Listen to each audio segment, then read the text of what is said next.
उससे आपके bill pay फ़र्क पड़ेगा। दूसरा, उसके जो मशीनरी है कंप्रेसर, वो ओवरहीट नहीं, कंप्रेसर जल सकता है, वायरिंग डिस्टर्ब हो सकती है। तो बकरा रखने से पहले आप फ्रिज को मेंटली तौर पे ज़रूर तैयार कर दें कि भाई अब तुम्हारे अंदर एक अदर पूरा सालिम बकरा आने वाला है। गैस कम होने की क्या निशानी होती है फ्रिज में कि आपको पता चल जाए कि अब गैस कम हो गई है? ऑन करते ही फ्रिज उसमें चीज़ें रख दी हैं तो उस पर लोड पड़ जाएगा, तो आपकी चीज़ भी ख़राब हो जाएगी, फ्रिज पे भी लोड पड़ेगा। तो खाली चलाने से है कि पूरा मेंटेन टेम्परेचर हो जाएगा फ्रिज में। मैंने एक फ्रिज खरीदा, दुकानदार कहता है कि आप इसे ले जाइएगा, जिस जगह पे रखना है वहाँ पे रखिएगा और 2-3 घंटे 5 घंटे 4 घंटे उसको ऑन नहीं कीजिएगा। तो नॉर्मली उसको आप 22 पे यूज़ करें तो वो उसका कम से कम लोड पे कम से कम आपका बिल आएगा।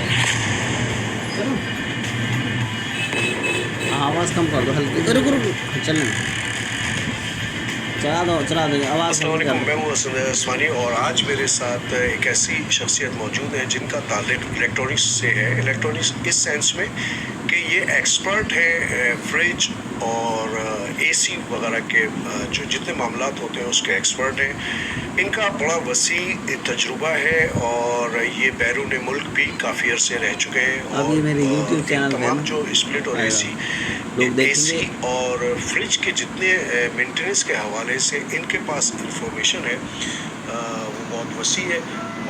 तो आज मैंने ख़ास तौर पे यहाँ पर इनको अपनी इस पॉडकास्ट में इसलिए बुलवाया कि हम मुख्तलिफ़ किस्म के लोगों को इनवाइट करते हैं जिसमें प्रॉपर्टी के हवाले से भी लोग आते हैं और दीगर जो मामलात होते हैं उसके हवाले से जिन लोगों को हम इनवाइट करते हैं हमारा मकसद सिर्फ ये होता है कि हम उनके ज़रिए आप तक इंफॉर्मेशन पहुँचाएँ। तो आज मेरे साथ मौजूद है फ़रीद आफरीदी साहब। अस्सलाम वालेकुम। कैसे हैं सर, आप खैरियत से हैं?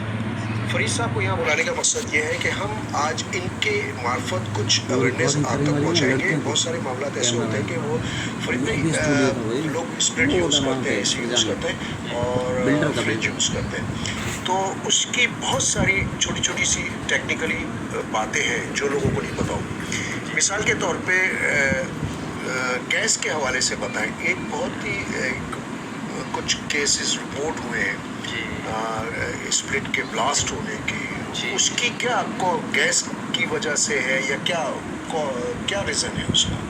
जी, अभी कुछ साल हुए हैं, एक ऐसा आया है उसमें R32, ठीक है, R32 गैस नंबर है और वो चार्ज है उसमें कंपनी वालों ने की है।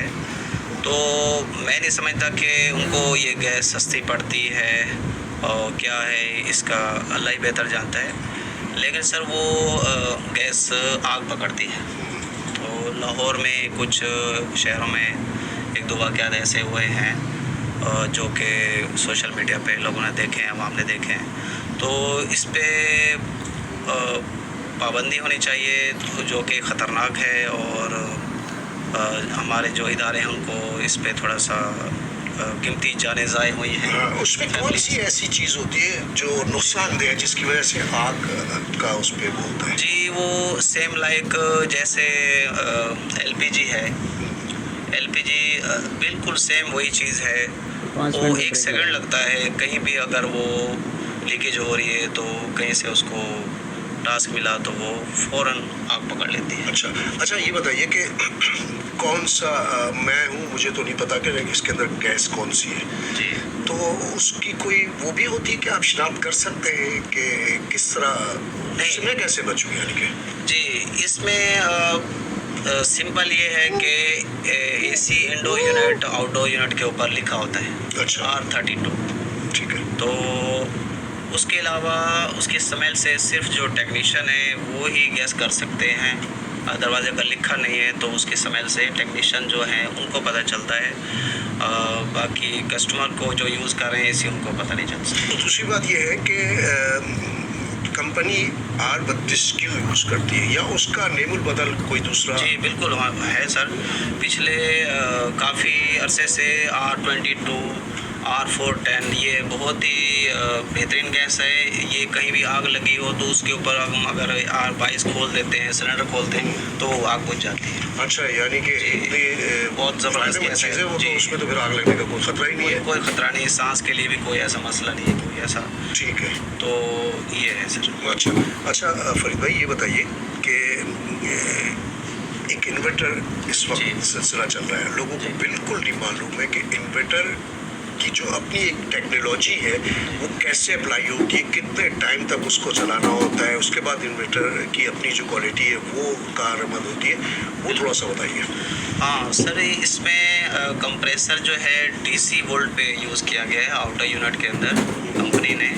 तो उसको अभी हमारे तमाम पूरे कराची में लोगों के जहन में जो बात बैठी हुई है कि 26 पे AC चलाना है, 26 पे चलाना है, तो नॉर्मली उसको आप 22 पे यूज़ करें तो वो उसका कम से कम लोड पे कम से कम आपका बिल आएगा 22 नॉर्मल। अच्छा, ठीक है। नहीं, इन्वर्टर पे कब कन्वर्ट होता है वो? 1 से 1.5 घंटे में वो इन्वर्टर में कन्वर्ट हो जाता है, कुछ वोल्टेज कम एम्पेयर पे आ जाता है। कम हाँ, पे सही आ जाता है।